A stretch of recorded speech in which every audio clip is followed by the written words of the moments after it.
Welcome back to Anderson Smoke Show. This is my Masterbuilt 40-inch digital charcoal smoker.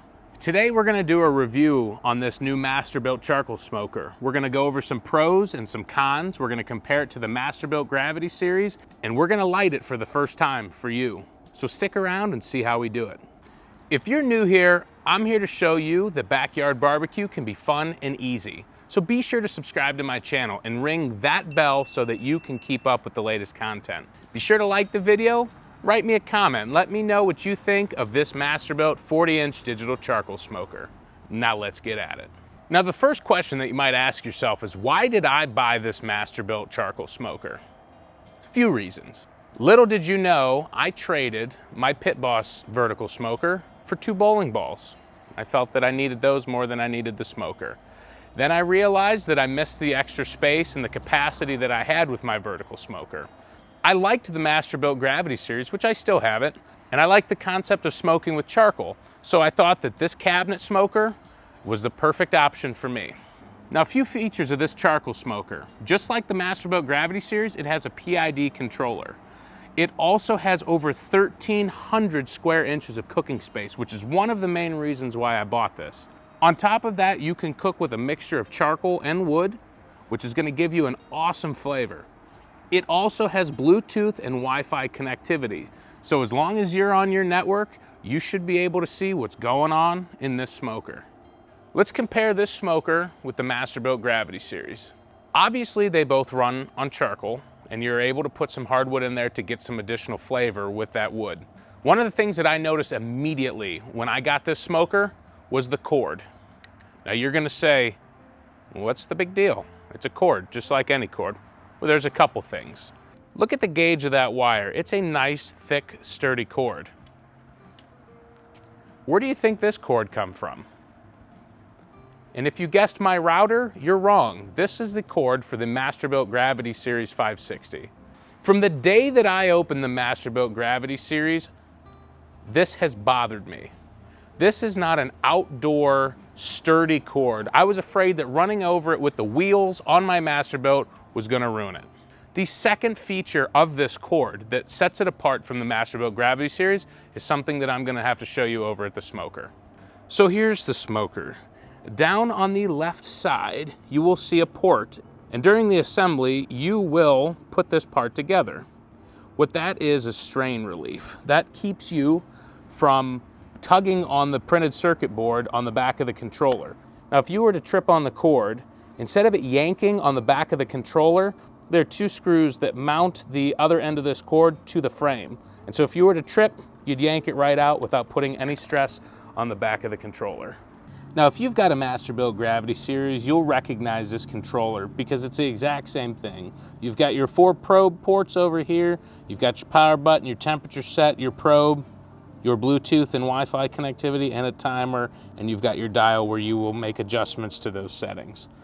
Exactly the same thing as my 560. Now let's talk some pros.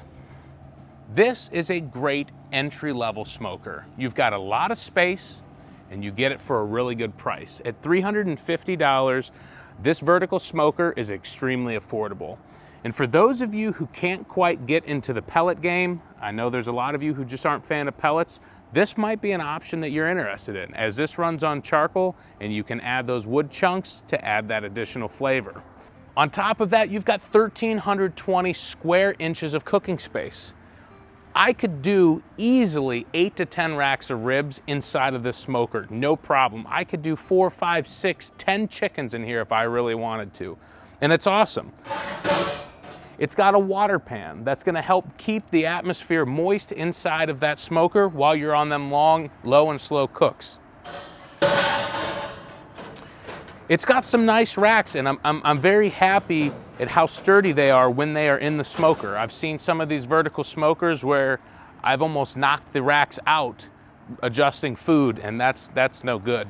The smoker's got a temperature range of 225 to 400 degrees, so it is absolutely perfect for those low and slow, and you have the ability to do some of those hot and fast cooks like you might on some ribs or brisket or pork shoulder. All right, so I'm gonna open up the fuel door here. You can see they do have a gasket in there, which is nice. It will help keep the heat and everything going up into the cabinet, you'll see you've got this whole drawer that pulls out. Now you've got your charcoal basket with the partition, and you will use this partition based off of the temperature that you're cooking, and this is your charcoal basket.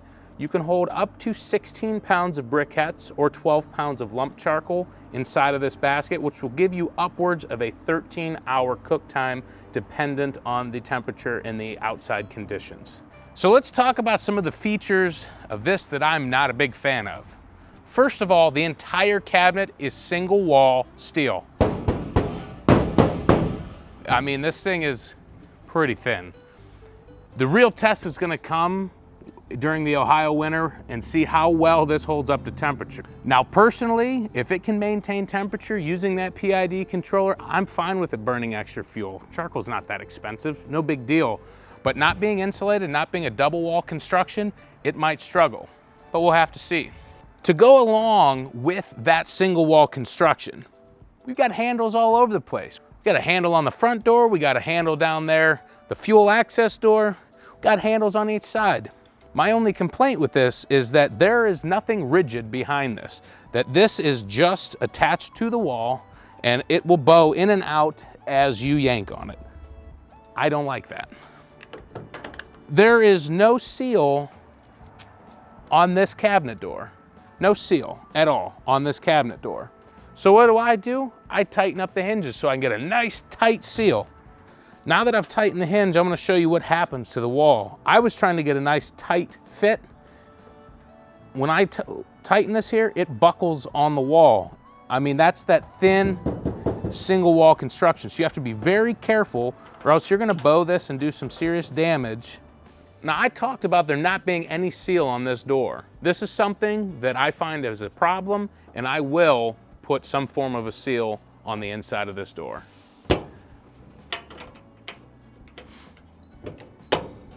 Now, this smoker did not come assembled. I have already filmed an assembly video, but I wanted to get you something before you made your decision on purchasing this or not.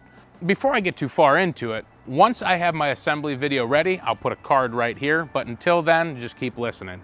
I will tell you that the assembly instructions are kind of stupid. And when I say that, the order of operation makes no sense.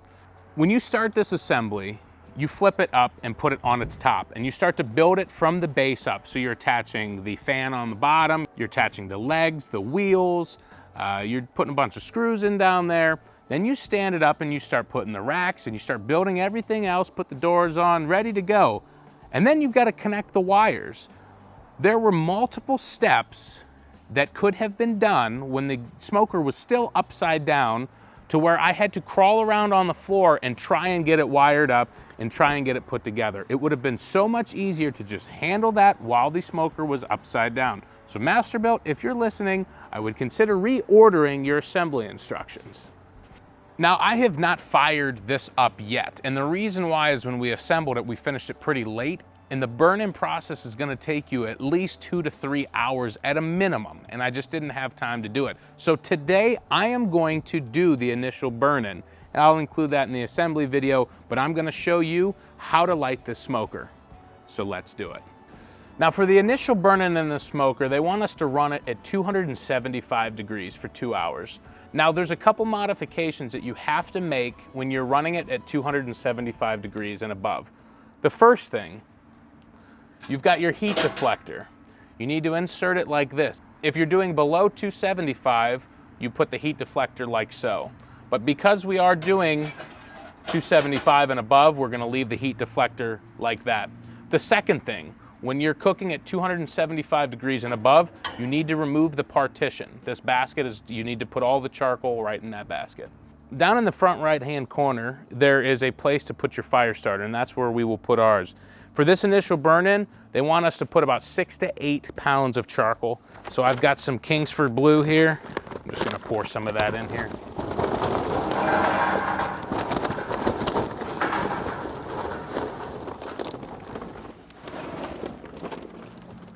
And now we've got the fire starter here. I'm gonna go ahead and place that down in here, put some of the charcoal around it.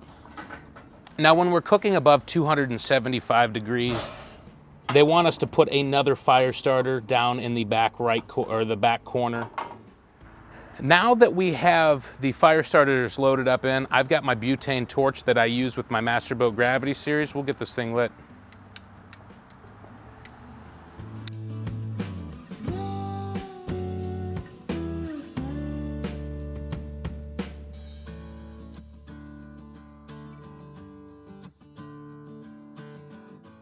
Now that we've got both fire starters going, we need to push the tray back into the smoker.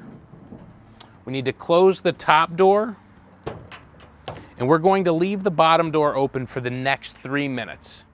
Now that this has been lit for 3 minutes, you can see our fire starters are starting to do the trick. We're gonna close the door here to the fuel access, lock that up, and we're gonna come over here to the temperature. We're gonna set this to 275 degrees, and that fan should kick on. There it goes. Now we are in the preheating process. Now for the burn-in, we really don't need to worry about it. We're just gonna run it at 275 for the next 2 hours. Now that we've got this set to 275 degrees, like I said, we're gonna run that for 2 hours. At that 2-hour period, they want you to bump it up to 400 degrees and just let it run until the charcoal runs out. And that will complete the burn-in process. Now there's a couple points that I want to make about temperature control with this Masterbuilt digital charcoal smoker. Once you set a temperature and it reaches that temperature, that's it. You cannot change the temperature, as this cannot handle those types of fluctuations. Also, I took that partition out so that I could run it at 275 degrees. If you have the partition in, this smoker will not reach temperatures upwards of 275 degrees. So just keep that in mind when you're getting things lit. If you're gonna be doing a low and slow under 275, make sure the partition's in. But if for any reason you want a temperature 275 and above, you have to take the partition out. Now I talked to you today about the pros and cons. We compared this smoker to the Masterbuilt Gravity Series. I showed you how to light it. We've covered a lot of stuff. I'm pretty excited about using this because I wanted that vertical smoker again. And I like the charcoal feature like I do with my Masterbuilt Gravity Series. Now, I can say all the good and bad things about this smoker that I want, but what really matters is cooking food. So stick around for next time, and we're gonna cook some food in this Masterbuilt digital charcoal smoker here at Anderson's Smoke Show. We'll see you then. Yo, thanks again for watching Anderson's Smoke Show. Be sure to subscribe and check out that recommended video, and after that, my Facebook and my Instagram accounts. I'll see you there.